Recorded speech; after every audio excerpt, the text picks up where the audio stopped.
Here's the deal.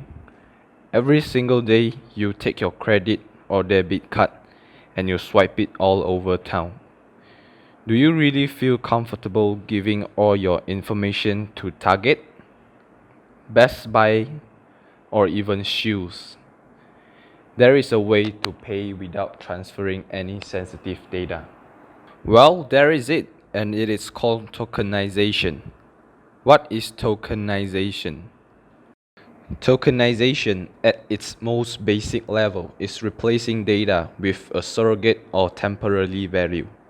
By replacing data with a surrogate value, a user is ensuring that any hackers or thieves who might get a hold of the information are unable to use it for any real purpose. Creating a surrogate value is really as easy as coming up with a range string of numbers that can be matched back to the original string using a database. For example, with this credit card here, you can create a surrogate value that has absolutely no relation to the original card number, and it can be matched back to the original card numbers at later time. So we get it. Tokenization is a more secure method. You don't need to give the merchant your real card number or any of your information. All you need to give them is this fake value, but you are still wondering, how is this even work? So, what will be the use case be for the tokenization? When you swipe your credit card on the terminal at your favorite merchant, you are transferring valuable data over that merchant and trusting them with your PAN, also known as primary account number, or just the numbers that shows up on your card, your full name, your address, and even the expiration date on your card.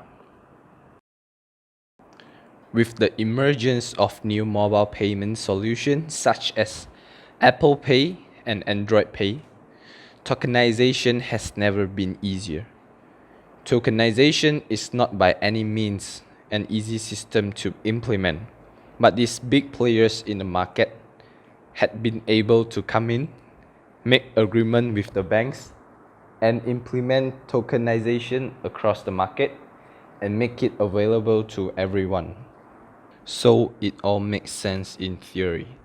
I should be able to go to my favorite merchant and I should be able to pay using tokenization. I should be able to have that peace of mind that I'm not handing over my credit card number.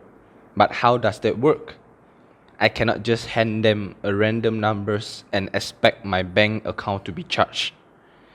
It's a complex process with a lot of different parts involved. But I think we can understand that the first piece is that the merchant you are going to, it must support mobile payment. Usually this is depicted by 3 little lines on top of the terminal and maybe a logo for Apple Pay or Android Pay. So I go to the merchant and I pull out my phone and I've got Android Pay on my phone and I'm looking to pay. The first thing that happen is my Android phone communicates with Google, or it will be Apple if you are using Apple Pay, and it gives Google my PAN or my personal account number. Next, Google communicates with my bank as they have a good relationship and asks the bank, could you please send me a token so that I can use this set of merchant?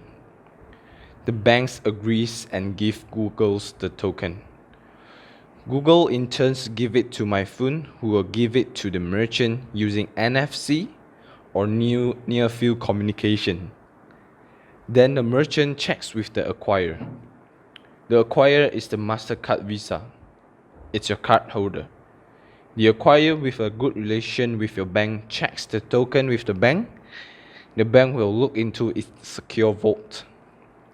This vault holds all the tokens and matches them up with the real PAN or a personal account number. If there is a match, the bank lets the acquirer know and the acquirer lets the terminal know. The terminal in turn finally lets your phone know. you will get a verification that the payment has gone through.